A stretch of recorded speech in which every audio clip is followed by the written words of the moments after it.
The first thing guests noticed at the Lakefront Botanical Club was the glass ceiling, the chandeliers, the white flowers hanging over every table, and the lake turning dark beyond the windows.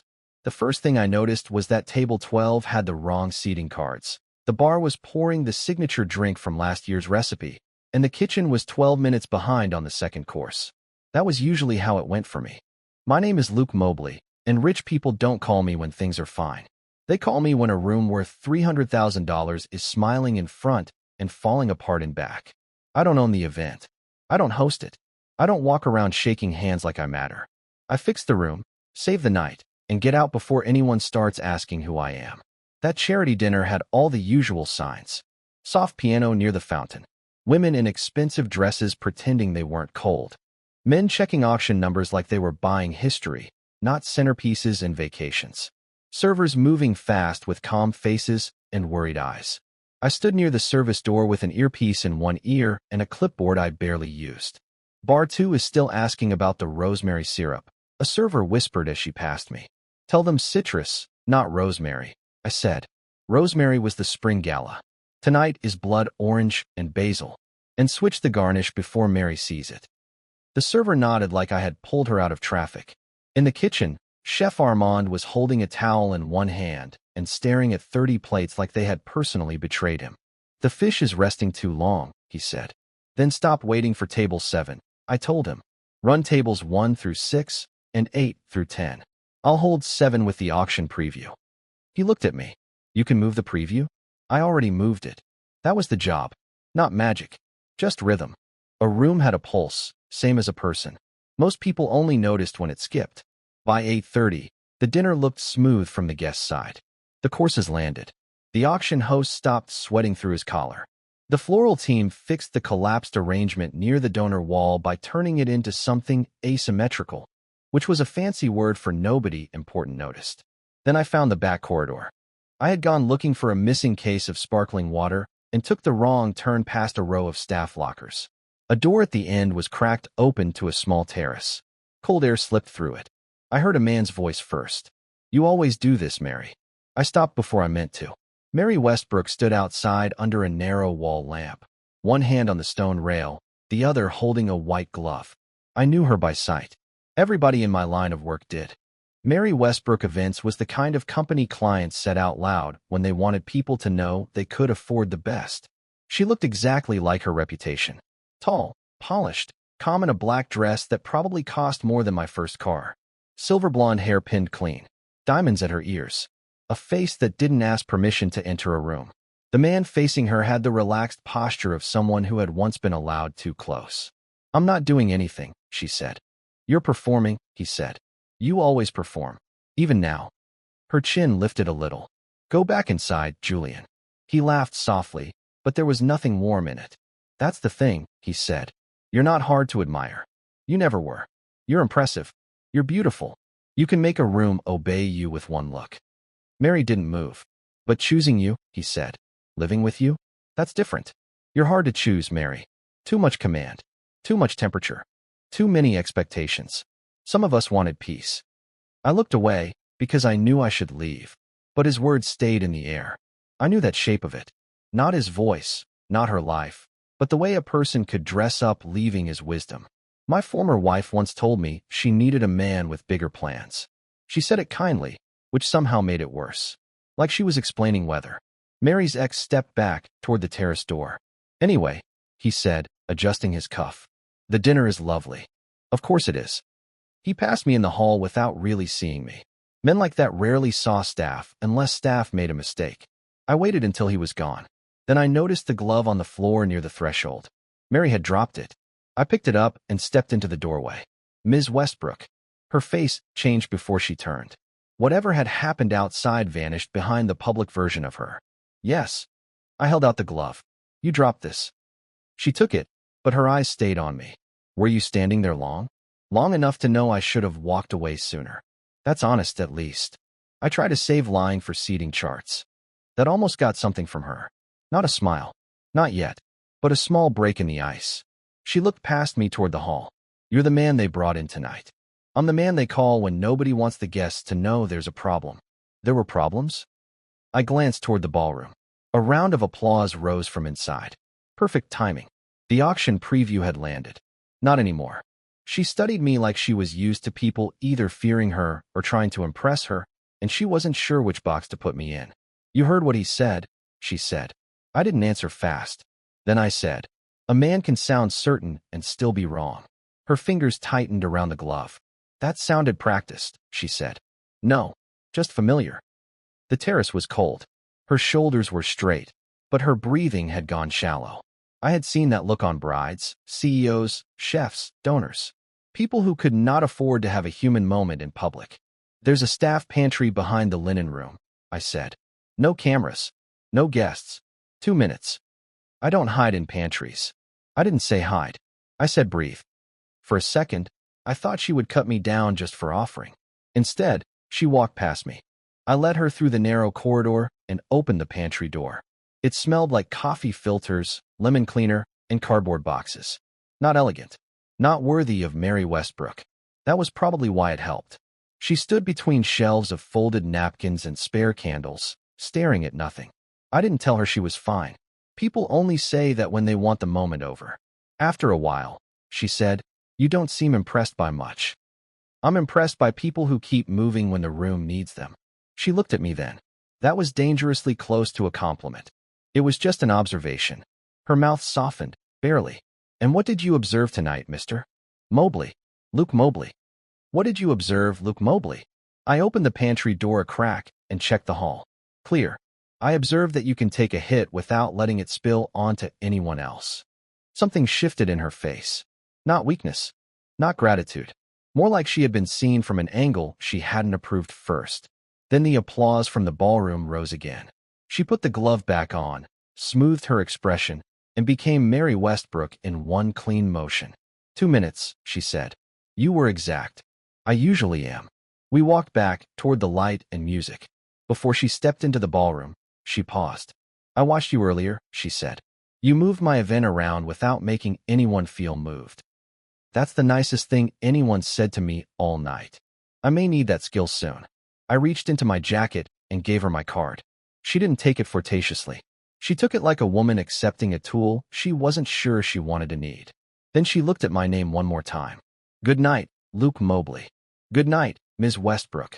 And just like that, she walked back into the room smiling like nothing had touched her.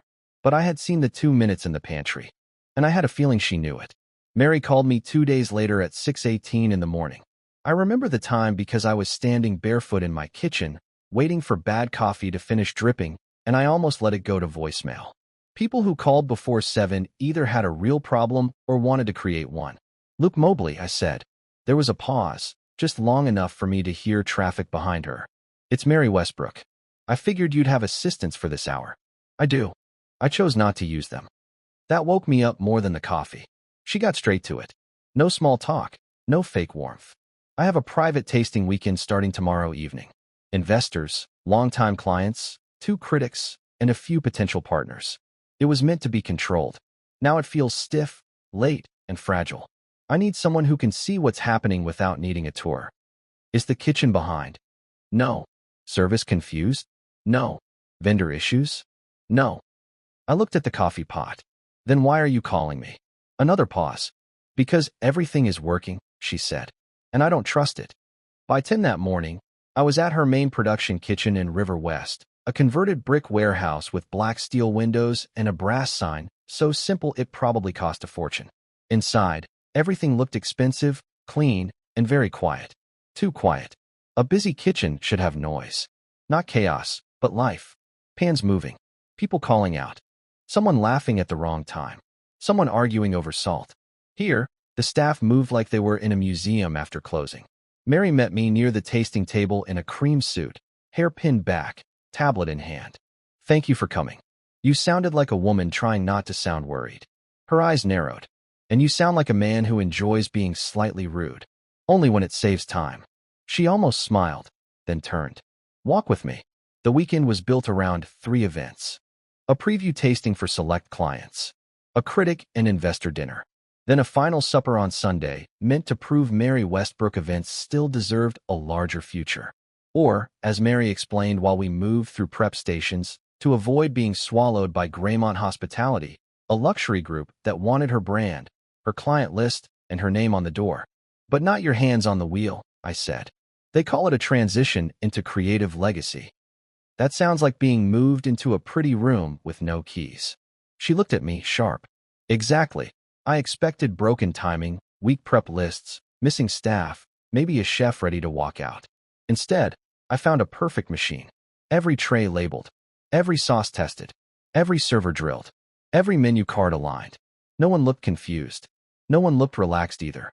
A young pastry chef stood near the far counter, guarding a tray of small gold tarts. She had dark curls tucked under a cap and a notebook half hidden under her elbow. That's Mira, Mary said. Very talented. Very young. Mira heard her name and straightened like a student called on without warning. Chef, Mary said. The lemon thyme tartlets? Ready for final glaze. Good. Myra's eyes flicked toward the notebook, then away. I noticed. Mary didn't.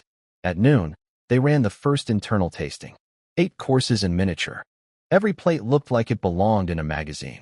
Tiny edible flowers. Pale sauces. Perfect cuts of fish. A chilled soup poured tableside from silver pitchers. The staff stood along the wall while Mary tasted. She didn't yell. She didn't insult anyone. That almost made it worse. She only asked clean, precise questions. Why is the finish soft? Did we test the alternate plate temperature? Who approved this garnish height? Each question was reasonable. Each answer came too fast. Yes, chef. We'll adjust. Understood. Nobody said, I disagree. Nobody said, this needs more. Nobody said, this is pretty but forgettable. After the last course, Mary turned to me.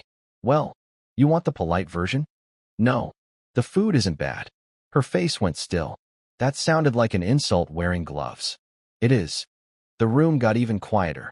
I set down my fork. It's beautiful. It's balanced. It's expensive. And I forgot the first course by the time the fourth arrived. Mira looked down at her shoes. Mary folded her arms. I hired you for flow. This is flow. This is menu. No, I said. This is a room with no pulse. Everyone is waiting for your permission to breathe. A few people stared at the floor. Mary noticed that time. Her voice lowered. Careful. I am being careful. That's why I'm saying it now, before critics say it in cleaner language and investors say it with numbers. Her jaw worked once. Then she dismissed the room for 10 minutes. When the staff cleared out, she stayed by the table, one hand flat against the edge. You think my team is afraid of me. I think they respect you. I think they admire you. And I think those two things have started blocking the door. That is very easy to say when you didn't build this. No, it's easier not to say. She turned from me and looked through the glass wall into the kitchen. Mira was speaking quietly with the sous chef, then stopped the second Mary glanced over. Mary saw that too. The first real dinner happened Friday night in a private room lined with dark green velvet and low gold lamps. 26 guests. Investors, 2 critics, old clients who had been with Mary for years, and 3 younger hospitality people who dressed casually enough to prove they had money. Service moved cleanly. Wine landed on time. Plates arrived warm. No disasters. That was the problem. The room stayed polite. People praised the plating. They nodded at the wine. They used words like elegant, restrained, classic. Nobody leaned forward. Nobody asked who made something. Nobody closed their eyes after tasting. Near the end, one critic, a woman with silver glasses and a calm voice, said to her table, "It's beautiful, of course, but a little bloodless." Mary heard it. So did I. An old client named Mrs. Plumley touched Mary's wrist later by the doorway and said, gently, "Years ago, you served us that ridiculous corn soup in china cups. I still remember it. Tonight was lovely, dear, but I miss being surprised by you." The young investor was less gentle. "Mary Westbrook is still a powerful name," he said over coffee. "The question is whether the brand has a future beyond legacy events." Mary thanked him like he had offered a compliment. Then she walked straight back to the kitchen. By the time I found her, she had already pulled up the entire Saturday plan on the wall screen. "We cut the chilled opener," she said. "Replace the fish course. Tighten language. No staff improvisation. I'll rewrite the service notes myself." The kitchen team stood around her, silent and pale. I stepped beside the screen and turned it off. Nobody moved. Mary looked at me slowly. "Turn that back on." "No.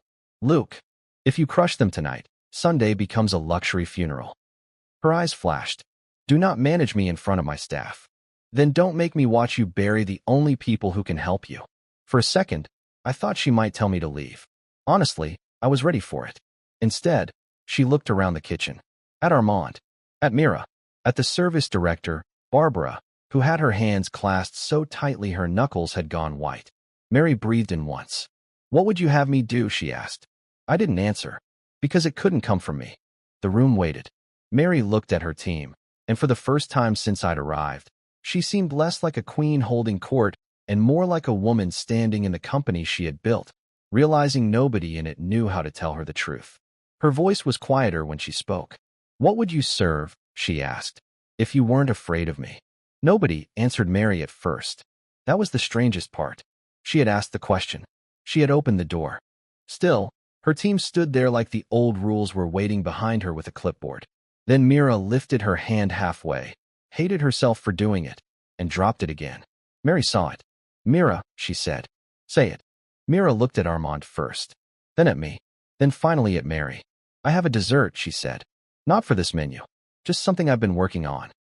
Mary's face stayed calm, but I saw the old machine inside her start counting risks. What kind of dessert? My grandmother used to make baked apples with brown butter crumbs and sour cream when we didn't have much. I made a version with roasted apple, buckwheat, warm cream, and salt. It's not polished like the gold tart. Then why didn't you bring it to me? Mira gave a tiny laugh without humor. Because it sounded poor. The whole kitchen went still. Mary blinked once, like the word had touched something she didn't expect. Then a sous chef named Daniel cleared his throat. I'd cut the caviar course, he said. Armand turned toward him. Daniel. No, let him speak, Mary said. Daniel swallowed. It's beautiful, but nobody cares. They take pictures, eat 2 bites, and wait for the next expensive thing. We could do the braised short rib broth instead, with the onion dumplings from staff meal. The staff meal, Mary said. Yes. That was never meant for guests. That's why it tastes alive. I kept my mouth shut. This was the moment. If I stepped in too hard, it became my rebellion instead of theirs. Barbara, the service director, spoke next. Her voice was careful, but clear. Guests feel managed, she said. We guide them too much. We tell them when to be impressed. We hover. Sometimes I think they're afraid to relax, because we look afraid of letting them. Mary looked at her for a long second. Have you thought that before? Yes. And you didn't tell me. Barbara's face tightened. No. Because? The answer hung there. Mary looked away first. That night, the kitchen changed. Not smoothly. Not sweetly. Mary fought almost every suggestion before she accepted any of them. She wanted plates tighter, language cleaner, transitions safer. Every time someone offered warmth, she reached for polish like it was a life raft. At one point she held up Daniel's broth cup and said, "This looks unfinished." Daniel said, "It's supposed to feel handed to you, not presented at you." Mary stared at him like he had spoken another language. I stepped in only when the room started closing again. He's not asking to embarrass the brand, I said. He's asking to feed the room. Mary turned on me. You enjoy this, don't you? What? Tearing it apart. Standing there calm, while everyone discovers courage at my expense. A few people looked down. I didn't. No, I said. I'm trying to find what's still breathing underneath all this expensive armor. Her mouth opened, then closed. After midnight, we had paper menus spread across a stainless table. Courses crossed out. Arrows everywhere. Coffee cups going cold. Armand had loosened his chef coat. Mira was testing her apple dessert for the 4th time and swearing under her breath because the cream kept splitting.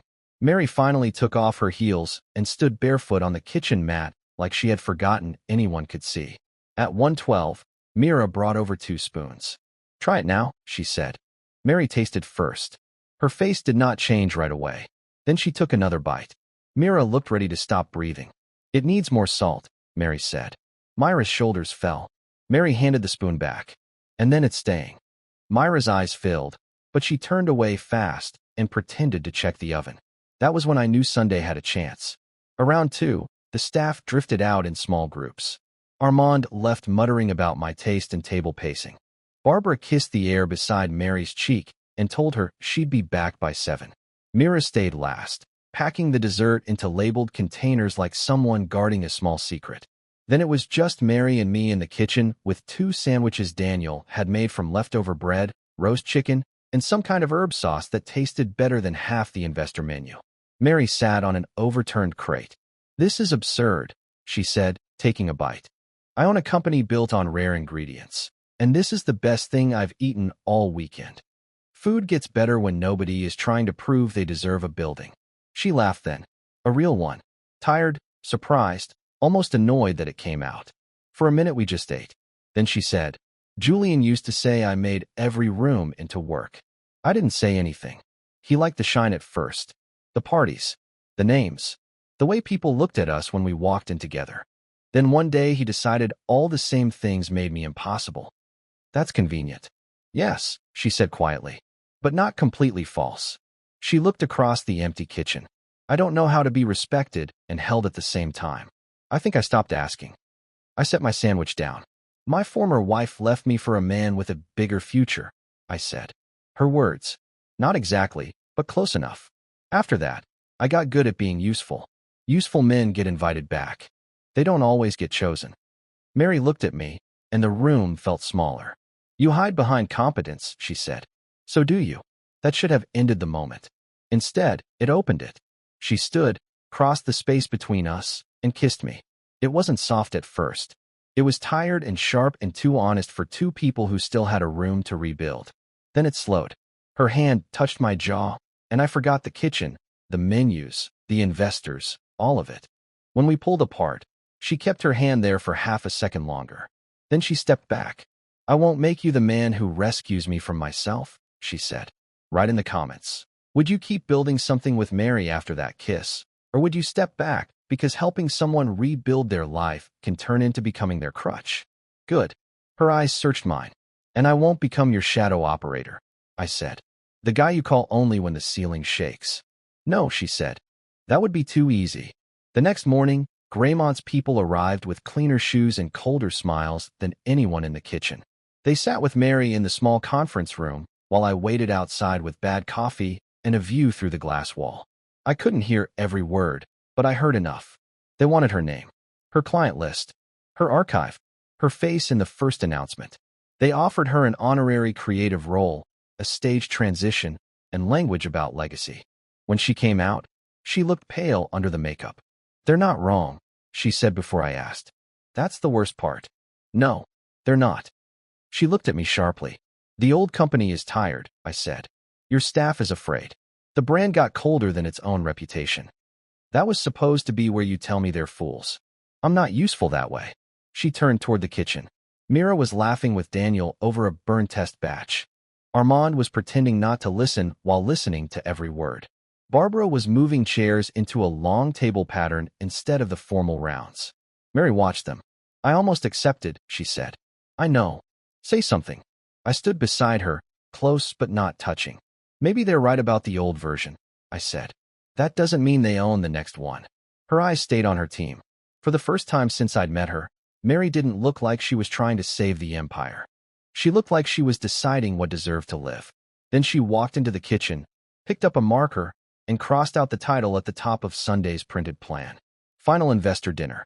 Under it, in her sharp black handwriting, she wrote, "Supper." She capped the marker and turned to the room. "We're not defending what we were," she said. "We're showing what we're willing to become." By Sunday afternoon, the room didn't look like Mary Westbrook anymore. At least not the version people expected. The velvet ropes were gone. The little raised platform for speeches was gone. The separate VIP tables were gone. Barbara had brought in long wooden tables from storage, the kind Mary said were too rustic 3 days earlier. Daniel and 2 line cooks set mismatched bowls down the center with herbs, warm bread, butter, pickled vegetables, and little cards written by hand. The open kitchen stayed open. That alone made the staff nervous. Mary stood near the pass in a dark green dress, hair down for once, watching Mira arrange her apple dessert in shallow ceramic dishes instead of the gold-rimmed plates from the original plan. "You're hovering," I said. "I own the building.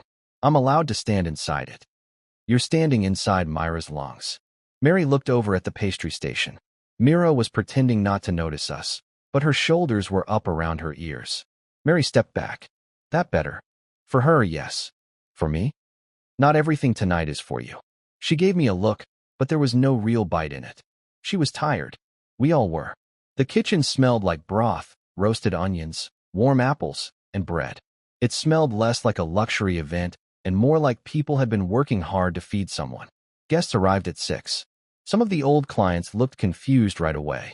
They expected white tablecloths, hidden staff, quiet service, and food that seemed to float in from nowhere. Instead, they walked into a room where cooks moved in plain view, and Mary greeted them without the polished distance she usually wore. The investors noticed too. Graymont's people stood by the entrance with smiles that did not reach their eyes. The young partners looked interested. The critics looked alert, which was better than polite. Mrs. Plumlee walked in with a cane, touched the wooden table, and said, "Well, this is different." Mary smiled. "Yes." "Are you nervous?" "Yes." Mrs. Plumlee patted her hand. "Good. I missed that." The first course wasn't really a course. It was bread passed down the tables with whipped butter and tiny bowls of tomato broth Mary said came from her mother's kitchen on summer Sundays. Not fancy, not dressed up too much. People had to pass things to each other. They had to speak. At first, the room resisted it. You could feel years of trained elegance getting in the way. Guests waited for servers to perform the meal for them. Then one of the younger investors asked Daniel what was in the broth. Daniel looked at Mary before answering. She nodded. After that, something loosened. The food did not land perfectly. One tray arrived late. A bowl cracked near the pass. A server forgot the new wording and called Daniel's staff meal course elevated comfort broth, which made Daniel close his eyes like he needed a private moment. But the guests were awake. They leaned forward. They asked questions. They watched Mira pull the dessert from the warmer herself. They laughed when Armand admitted the onion dumplings had been rejected twice in practice and brought back because the staff kept eating them. Before the final courses, Mary tapped her glass. The room quieted. I stood near the kitchen door, half in shadow. Habit, mostly. My work was usually done from the edge. Mary didn't hold notes. She didn't use her brand voice. She just stood there with the whole company watching. I built a company people admired, she said. I built it with discipline, taste, pressure, and a very serious belief that nothing should leave the kitchen unless it could survive being judged. A few people smiled. She didn't. But somewhere along the way, I taught my own people to fear mistakes more than empty taste. That is on me. No one moved. I thought control was how I protected the work. I can see now that I also used it to protect myself. Tonight is not an apology wrapped in a menu. It is a change. Some of you may not want this version. I understand that. But this is the first meal in a long time that feels like it was cooked by people who are breathing. Then she stepped back. No grand ending. No dramatic toast. Just food. Myra's dessert came out last. Warm roasted apples, brown butter crumbs, sour cream, buckwheat, and salt. It looked almost too simple after years of Mary's showpieces. No tower. No sugar sculpture. No gold leaf. Just warmth in a bowl. The first silence after it landed scared me. Then Mrs. Plumlee put her spoon down and pressed her fingers to her mouth. "Oh," she said softly. "That's somebody's kitchen." Mira heard it from the pass. Her face went red, and Daniel bumped her shoulder with his. That dessert changed the room more than any speech had. Not everyone was won over. One old client left early after telling Barbara the new direction was charming, but not what we pay for. 2 investors shook Mary's hand with careful faces and said they would reassess fit. Graymont's lead man gave her a thin smile that already sounded like a closed door. Mary thanked them anyway. Then, near the end, she refused the sale. Not with anger. Not with a speech meant to prove them wrong. She simply said Mary Westbrook events would continue, but smaller. Fewer grand galas. More private dinners. More mentorship kitchens. More family-style events. More work where younger cooks had a real voice before the menu was already finished. Some people looked disappointed. Her team did not. After the guests left, the kitchen broke into the kind of tired noise I had been waiting to hear all weekend. Real noise. Mira laughing too loud. Armand complaining while eating the last apple dessert straight from the pan. Barbara sitting on the floor in her good shoes, counting comment cards and crying a little when she thought nobody saw. Mary found me by the service door. "You disappeared," she said. "I was right here. That's what you do." I knew what was coming before she said it. "I want you inside the company," she said. "Major role. Operations, flow, crisis work, Staff development. We can define it. No. The word landed hard. Her face closed before I could soften it. I see, she said. No, you don't. She looked away. I'm offering you a place. You're offering me a job inside your life's work. That's generous. It's also dangerous. For whom? For both of us. She crossed her arms. I stepped closer, but not too close. I don't want to disappear into your company and become the useful man behind your comeback, I said. And I don't want you wondering whether I stayed because you needed fixing. Her eyes changed then. The hurt was still there, but it had room around it. What do you want? To build something with you. Separate. Small enough that both our names fit on the door. 6 months later, we opened the supper studio on a side street in Lincoln Square, between a bookshop and a repair place that had been there forever. No chandelier. No donor wall. No velvet rope. Just an open kitchen, wooden tables, a chalkboard menu, and lights warm enough to make people stay longer than they planned. Mary still had her company, but it was leaner now. Stranger. Braver. Mira taught pastry workshops twice a month. Daniel ran community dinners. Armand pretended he hated the place and showed up constantly. Our first full supper night ended after 11. There were dirty plates stacked everywhere. Staff leaning against counters. Somebody laughing in the dish room. The air smelled like onions, butter, coffee, and rain from the open back door. Mary stood beside me, sleeves rolled up, holding 2 glasses of water like they were champagne. It's smaller than I thought my life would be, she said.